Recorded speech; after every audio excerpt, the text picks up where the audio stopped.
What's going on, everyone? Welcome to a Wednesday edition of Middays with Q. As always, I'm your host, Rich Quinones. On this 14th of May, 2025, we're powered by our good friends over at Play It Again Sports, 1450 Clements Bridge Road in Deptford, New Jersey, and fresh roasted coffee.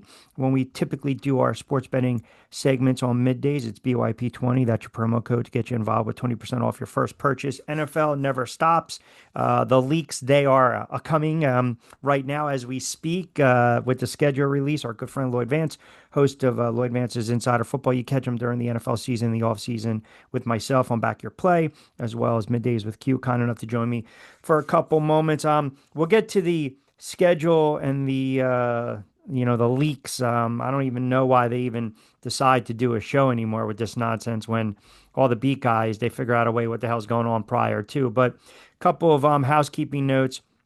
Derek Carr, that came down earlier in the week, and over the weekend, retired due to that shoulder injury, a lingering injury. And here's a quarterback that's been broken down.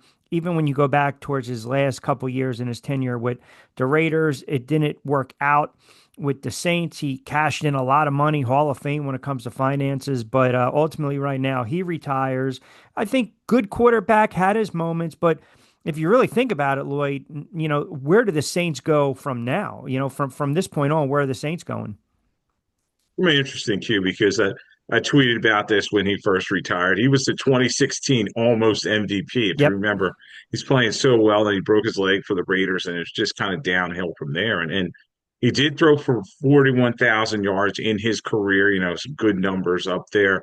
But his starting record is 77 and 92. So it kind of shows you, an up and down career. And the Saints, it's going to be interesting because you have Kellen Moore coming in there, new head coach. He's going to bring that playbook that he had with the Eagles, and he's going to need somebody to run it. So they have a show there that they drafted. We talked about him coming out of Louisville. There's some question marks there. Overage guy. Is he going to be able to step in there? Spencer Rattler was there last season. Kind of up and down performance, kind of inconsistent.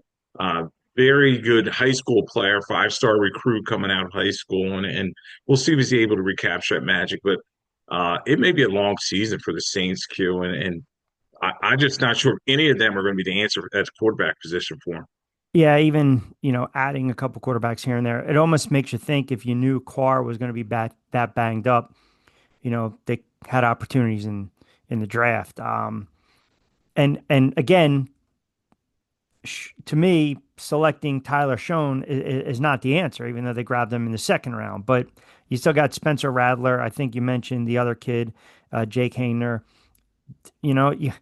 Maybe you figure out a way. I mean, who's out there? Who's on the street? Tannehill, Wentz. I mean, or do you just basically ride it out with one of these guys and hope you have a low draft pick next season?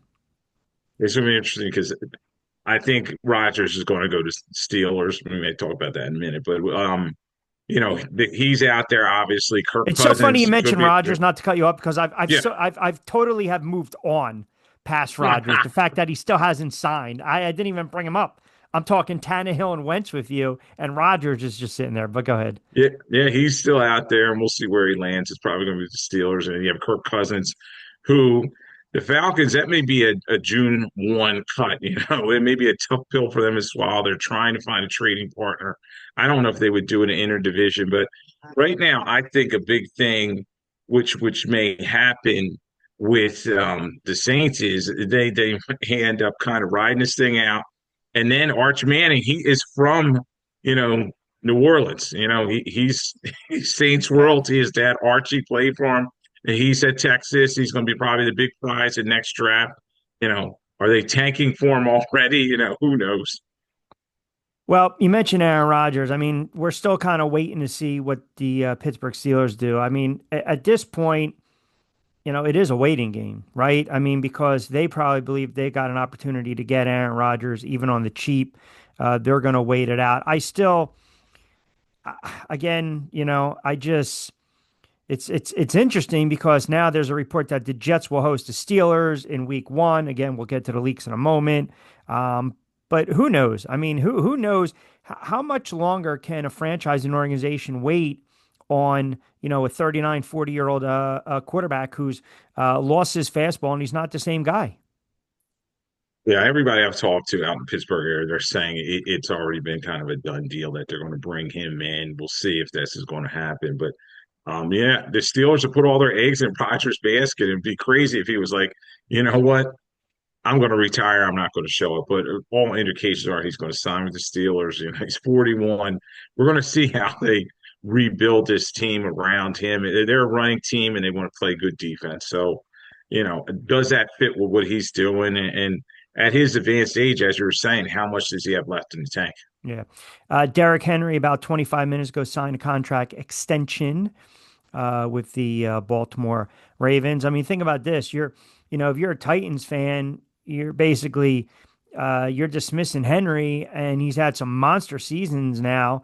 I mean, he's a Hall of Fame running back. I mean, I think he's fantastic. He's one of my favorite running backs to watch. And this guy is 31 years of age. And oh, by the way, his first season in Baltimore, what does he do? He puts up close to 2,000 yards, kind of like Saquon going to the Philadelphia Eagles and having a career year. And now he signs that contract extension. I believe it's 30 million over two. And I'll just kind of be accurate on that. Well, we always want to be accurate on that. But as I look up those numbers, yeah, your thoughts. It's a 2-year, $30 million extension, largest deal in NFL history for a running back over 30 years of age. And just remember last year, you and I were talking about, running back position is Yeah. devalued, and they're having these running back summits because these guys aren't getting paid. Well, Saquon, backed up that numbers that he got from the Eagles, and he got a nice contract out of it. Now you see Derrick Henry getting that money from the Ravens. And as you said, at 31, typically teams are kind of backing off of backs this age, but he seems to be getting better. And then early on in his career with the Tennessee Titans, he did split carries with DeMarco Murray, so he didn't have a lot of wear and tear on him. Has rushed for over 10,000 yards. As you said, a Hall of Famer. They have a very good offensive line built around Ronnie Stanley and the rest of the guys up front. So good situation for him. Good to see him get that contract, and we'll see if he's able to live up to it. All right. Let's get into these schedule leaks here. I mean, you know, I saw that the Giants schedule leaked out. If this is true, it's brutal. I mean, 2 games to start the season on the road. Washington, Dallas, then Kansas City, the Chargers on the road against the Saints. They get the Eagles very early. They'll be done with the Eagles after October 26th, which means their season officially ends October 27th, or maybe October 26th at 4:25. But Denver, San Fran, Green Bay, Detroit, Minnesota. I mean, that's just absolutely brutal. I know we play this dicey game. We're not going to do the wins and losses, but I'll say this. I called it the last several years when it comes to the quarterback and when we think someone's going to get benched and a rookie's going to come into play. I'm going to say that we will see Jackson Dart make his giant debut. Well, you're not going to throw him out against the Eagles or on the road or against. I mean, do you throw him out against the Bears on the road? Who knows? Maybe home against Green Bay. I think you'll see Jackson Dart before Thanksgiving. And it's quite possible, too. Russell Wilson knows he's coming in there as a bridge quarterback, and we talked about the Saints earlier. Now I'm hearing rumbles that maybe they may want Jameis Winston back, so he's there with the Giants as well, and we'll see how that works out with him. But I I didn't even definitely, think about that, by the way. I did not even yeah, think about that. and Dart, they drafted him in the first round for a reason. They're going to want to get him on the field, and it may be that old playbook, where they put the veteran out there early in the season, let him take, a beating, and then they kind of slide him in, kind of what the Eagles did with Doug Peterson and Don McNabb years back. So we'll see how this works out. But the big thing is, when you talk about that schedule, Ryan Daboll, Joe Shane, they are on a hot seat going into the season, Lame and duck. the way it's looking, they may not finish out the I, string. I think. Listen, I think here's the problem. They drafted Carter and they drafted Dart, right? They're guys per se. So I believe with the schedule, that's going to be another excuse to give them a little leniency, a little um, wiggle room. Again, NorthJersey.com later confirmed the schedule. But like I said, Washington and Dallas, on the road. Kansas City and the Chargers, hell, if they're 2-2, that's a miracle. 1-3, you'll take it. You can beat the Saints to get to 2-3. But then Philly and Denver and Philly, you're losing those games. So now you're ultimately at 2-6. San Fran, you're losing. Chicago, you might win. Green Bay at home, who knows? But you're looking at 4-7, 4-8 going into the bye. And if you look at their win total right now after everything's released, I mean, I would grab the under because I don't foresee them winning 4 or 6 games. And then if you factor in a quarterback after the bye, he's going to struggle. So I think they ride it out, but it's it's absolutely brutal. Now we know the Eagles would kick off the season defending Super Bowl champ. It still makes me want to throw up in my mouth against the Dallas Cowboys at home, NBC Thursday, September 4th.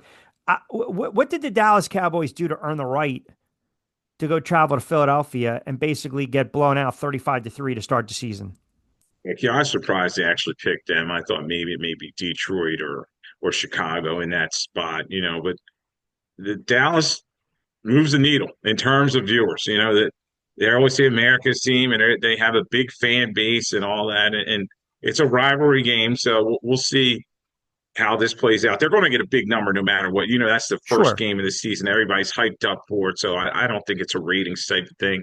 I guess they just wanted to put that rivalry out there and see how it kind of played out. But um, Dallas has a better regular season record against the Eagles going back the last 10 years or so. But that really doesn't matter. We'll see how this plays out. But the Eagles are head and shoulders of them and entering into the season. And I am expecting kind of a blowout game there. I know that, as I mentioned, you'll get the Bills and the Eagles late. You'll get Washington. I think Eagles will get them twice late to close out the season, which, again, you're probably thinking, here you go. Vikings and Eagles week 3 as well. But again, not a hard confirm, but we know about the 2 games of Washington late in the season, which they're probably thinking themselves, the NFL is thinking scheduling wise, hey, here we go. Let's have this game out there because it could decide the NFC East. I'm looking also. This is how it shapes out week 1. That Friday, Brazil game, Chiefs and the Chargers. And then, if Aaron Rodgers is with the Steelers, they go on the road against the Jets. We mentioned the Giants already. Your 425 Lions, Packers, 49ers, Seahawks, Ravens, Bills. That Monday night Vikings against the Bears. That's kind of your week 1. Washington's going to get a lot of primetime games. Green Bay's going to get a lot of primetime games. The Eagles are going to get a lot of primetime games. Kansas City's going to get a lot of primetime games. I'm just glossing through here. So the Eagles and Giants, that'll be a Thursday night prime, their first meeting.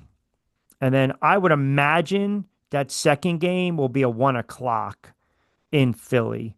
Yeah, you don't want to put that on a big prime time stage. By You that know. point in the season, yeah, the Giants may be kind of limping on. Chiefs Bills 425 in early November. Got a nice buzz to it. Yeah, Just seeing what else. yeah, and they're going to look at the rivalries from last season. What teams played each other well against each other, and uh, hopefully, cue those Thursday nighters. They've been bad. Last year wasn't too bad. The year before was brutal. They had Yeah. some really bad But matchups out of my Jacksonville. argument I have all the time is we don't know that until um until they play. Like no one's sitting there saying, it's going to be the Bears and the Giants, and it's going to be a stink fest if they're 1-5 after Right. 6 weeks, right? By the way, speaking of the Bears, started 4-2. Their season went haywire when they lost that Hail Mary to the Commanders in week 7. They'll play a Monday Night Football week 6. That's according to JP and Finley of NBC4 in Washington. How about this? Tom Brady, Raiders will take on New England. That's not bad. So it looks like that's a week 1 matchup. Yeah, and they're trying to set this up nicely. So everybody's like, all right, going to plan out our road trips and get ready to be a visiting team and just look at kind of the schedule from there. we always know who the opponents are going to be. Now they're going to be okay. This week you're playing here at this time, and their fans can kind of get excited about it. So, and the big thing is Q.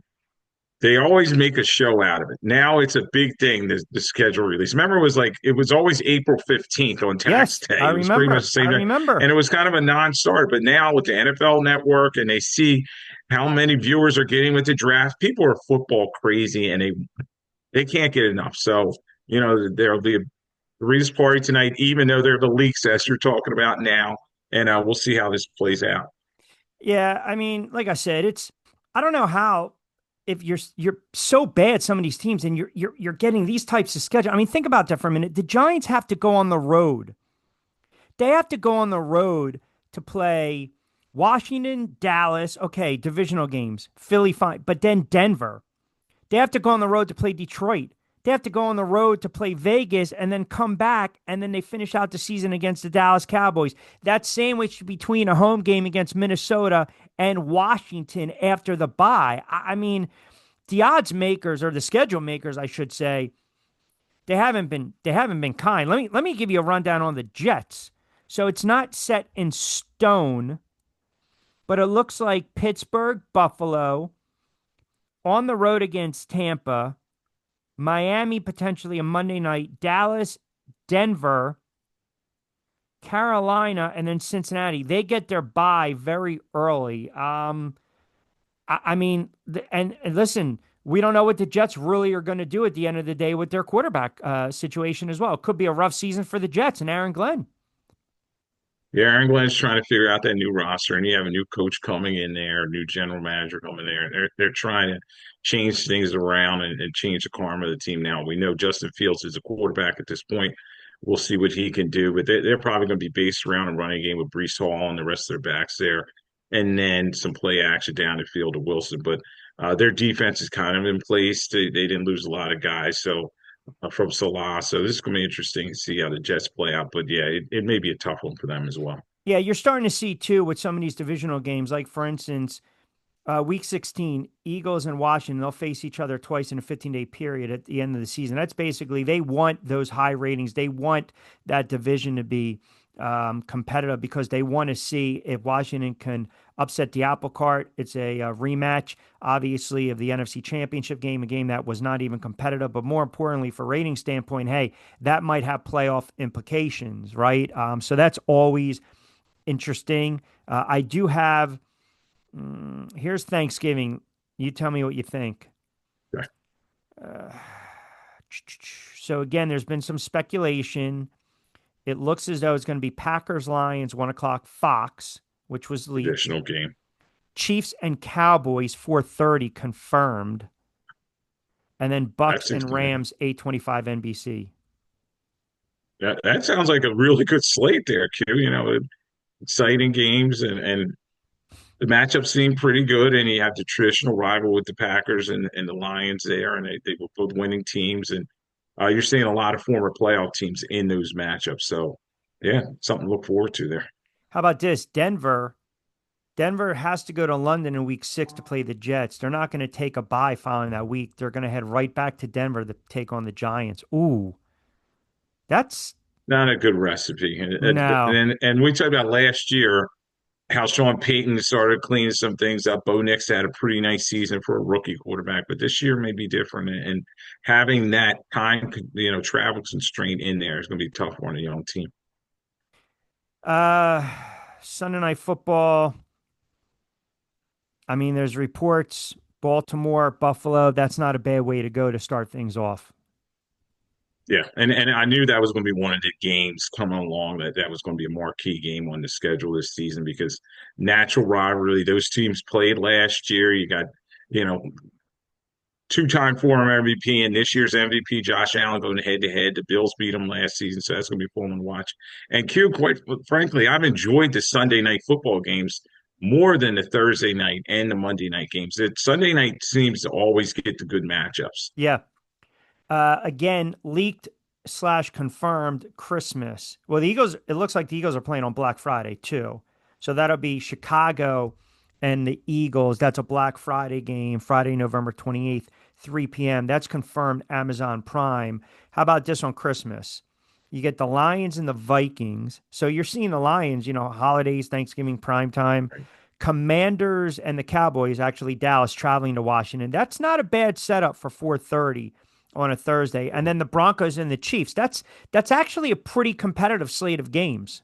It is, and they're all division rivalry games with top of the teams at each of those divisions and traditional rivals. Washington against Dallas. That's always going to bring a big number, and the fans are going to be happy to see it. The NFL is taking over the counter. Q. They're making sure they stretch it out all 12 months. There's something to talk about in terms of NFL. So everybody be anticipating those games coming up on holidays. Here's one that's probably going to take you by surprise. This is according to WSB's Zach Klein. The Falcons, I mean, I guess the NFL is believing in Atlanta. They're set to get 4 primetime games with 2 at home and 2 on the road. Wow. And Raheem Moore's building something there along with Fontenot, the general manager. They're a young team. So Penix Jr.'s in there. They have London and Bijan Robinson. They have a lot of pieces trying to fix that defense. So they're an exciting young team. And um a lot of people expect them to make the jump kind of into that playoff mix this season. And then you've got Super Bowl rematch, Eagles, Kansas City set for week 2 in KC. And, I would have loved to saw this game a little more further down the trough, so to speak, but they're going to get an extended break in this game, right? Because the Eagles play on Thursday in week 1 against the Cowboys. The Chiefs are expected to play on that Friday, week 1 against the Chargers in Brazil. Yeah, you would like to see this later in the season mean more, and it it's an interconference game, but it's a natural rivalry given that they both played. You have the Andy Reid aspect, and it'll be fun to watch. But yeah, I think week 2 is a little bit early for that matchup. And here's an interesting quirk. So some of the games with Kansas City, Chargers, Giants, Cowboys, Broncos, right? That's a Friday, that's a Monday, that's a Thursday, that's a Thursday. It's crazy, man. And they, as I was saying, they're spreading it out all during the week, so it's almost like pretty soon, Q. I think every day of the week Well, during football season, there's going to be a game going. they're going to be the first team in 97 years to play on 6 different days of the week in a single season. Pretty interesting. That, that's a nice little caveat there, and we'll see how they're going to be able to manage it. But because when you have games in such a short period of time, a lot of times when you're talking about those prime time matchups, it's tough on a team, especially when injuries start factoring in there. Lloyd Vance, kind enough to join us middays with Q right here on my YouTube channel at Rich Quinones. And of course, Tuesdays and Thursdays live, TriX57. Lloyd does a great job. Host of Lloyd Vance's Insider Football joins me on BYP and middays during the season. In the off season, give him a follow on social media at Lloyd Vance. I want to ask you this.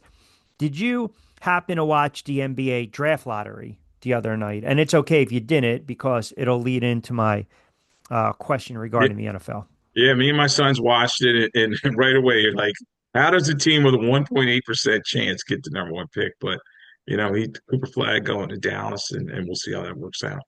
So I am curious, do you believe that the NFL should have a draft lottery? Dude, that's interesting because, right away, they talked about tampering in terms of this pick with Flag, and then you start talking about in the NFL that, magically with one of these high picks go to a place like an LA, like a New York, a big market team right away. So, um, competitive balance wise, it's something they could factor in there, but I would tend to think they're just going to stick with the format that they have today. The worst team gets the Well, I first pick. know, and here's the thing, so I guess Adam Schefter suggested an NFL draft lottery for Arch Manning. Why all of a sudden for Arch Manning? Why not for Andrew Luck years ago? I in the NBA, all right, let me ask you this. Out of the 4 Mhm. sports, baseball, hockey, football, and basketball, what sport do you believe it's the easiest to get set up to tank? It's the easiest to tank. If I were to ask you out of the, where's it prevalent? NHL, Major League Baseball, NBA, or the NFL? Where would you say? What league Yeah, would you? I would definitely say it's probably either basketball or baseball. You know Okay, what I mean? okay. Because basketball, Q, because they have these guys taking these nights off. You know what I mean? They're so often, and I saw this with the Sixers during the Henke era. You Correct. know, you trust the process. They're putting a bunch of developmental league guys on the roster, and your stars are injured. You know what I mean? And they're kind of controlling an average. And baseball, kind of, they would do the same thing. I remember the old Pirates; they would have basically a AAA roster, and they were going to lose no matter what. So yeah, I'd say Well, those two listen, sports. Colorado, I think, has won 7 games. They might lose 130. The reason I asked is because the Mavericks had a 1.8% chance, their odds to win the NBA draft lottery, right? So obviously they get it. Everyone thinks it's rigged because they traded Luca. The NBA wink wink, we'll give you Cooper Flag. We're going to move the team to Vegas. Okay, fine. I believe that in the NFL, when we start to talk about tanking, I don't believe it's necessarily tanking. I think it's a mindset and mentality by GMs and owners that, hey, guys are banged up. We're just going to go with a young player, a young quarterback, a younger player, a bridge quarterback, and then we'll regroup in a year or two, right? Because there's so many incentives. Like you would get hurt if you do it in the NFL. It's a mindset, but I don't believe it's prevalent like it is in the NBA. And the reason I bring it up is because I, again, the draft lottery, it's got its pros and it has its cons. But I don't believe in rewarding a team for playing poorly. Obviously, you're not going to give the Eagles the number one overall draft pick because they won the Super Bowl. But I don't believe you should reward some of these teams for putting out a piss poor product. And, if we're going to do that, if you want to implement the draft lottery for the NFL, then that's pretty much what you're going to do. Right. I mean, it's just, I don't know why all of a sudden, you know, I, I don't know.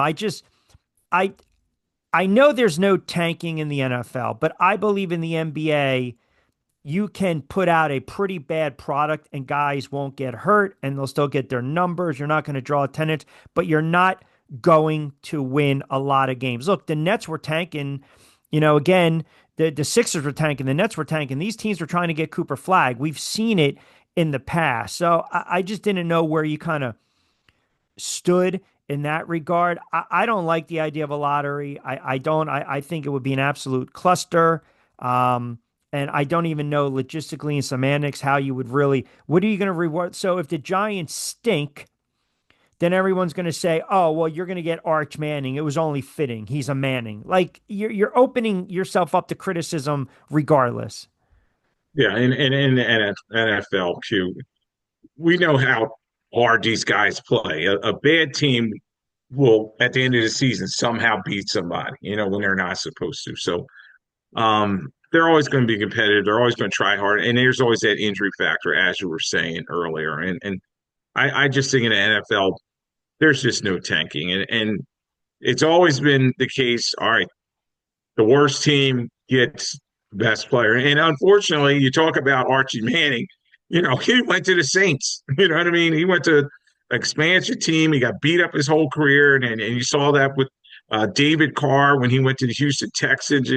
Sometimes being the best player and going to the worst team, it's just not good for a player's career arc. So that's the way it is. And I don't see the NFL having a lottery. I just don't see it happening. And hopefully Arch Manning is the guy. Everybody's saying, all right. But I remember tank for Tua. Everybody was talking about Sure, that. suck for luck. Yeah. And what has Tua been? You know what I mean? He's a solid quarterback, but he's not a championship level guy. Well, no, I mean, listen, few are. I just think you're opening up I just never understood. Like if I know I'm putting out the worst product, why should I be rewarded for that? If that makes sense. It does. Yeah, well, that's the NFL, anything for a buck. Hey, I know you are a well-rounded sports fan. You see Major League Baseball reinstated Pete Rose? Yeah, that was interesting because for so long, it was like no, no, no, Giamatti and all that That's stuff, right. and he was they just fall course. And I watched this documentary on HBO, very good if you're into documentaries, and it kind of followed Pete around, and he was kind of a surly guy. He didn't help himself in regard off the field, and the way he talked and stuff. But Q, yeah, he's deserved, and he's a hit king. You know what I mean? I mean, the guy deserves being a Hall of Fame. So I'm glad to see that, and we'll see how I, quickly it gets done. I say it all the time, right? Can you tell the history? Can you tell the story of these sports, these leagues, without said player? If you can't, then you made your argument. But if you can, then I make my argument. Like, can you tell the tale? Can you tell the story of Major League Baseball and not include Charlie friggin' Hustle? Right? You can't. You You can't, just you can't. can't, and it was, a lot of people are gonna say, okay, well now what do they do with the steroid era guys and all that, Hey, stick them in. You're going to stick them in, but guess what? right? Then just if you're going to put if you're going to tell the story, tell the whole story. Career hits leader, 17-time All-Star, MVP, World Series champ, manager record, boom, boom, boom. Also banned for life until boom, boom, boom because of X, Right. Y, and Z. And speaking of all that, bringing it back to football, what do you think about Tucker? You know what I mean? When Tucker it comes up, It's a great, great, great, great because I question. don't think he's going to play. I don't think he's going to play in the NFL I again. don't think any teams, well, I think he can play. I just don't think any team wants to take a shot because, again, you've got the PR hit. I mean, listen, you're talking about a guy that is still kind of he's not the same kicker, but he was a ridiculous kicker. I mean, the most accurate kicker in NFL history. And an Yeah, All there's two Pro, a kickers first, in. yeah, Right, Super Bowl champ. Jan Centerhood's in there, Yeah, Morton Anderson, and his career is dwarfed. yeah, yeah, His yeah. accolades are way above both of them. So then you factor in, okay, there's no character clause No, for the NFL like baseball had for so many years. But yeah, it's going to be interesting to see what they do with him. but to your point, it's the Hall of Fame. It's not the Hall of Character and the Hall of Morales, right? Yeah, yeah. I mean, do you have to base it on their career and their resume? And, I and mean, I've talked to the guys that voted. should they Yeah, technically take OJ's bust out yeah. of Canton? They may moved it in the back corners, but no.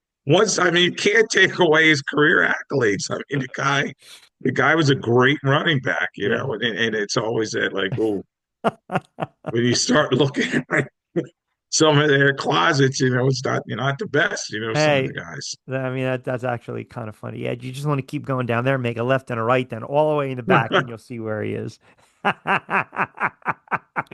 uh, he is all the way in the back near the janitor's closet. He is Lloyd Vance, host of Lloyd Vance's Insider Football. Give him a follow on social at Lloyd Vance. Always kind enough to join me for a couple moments.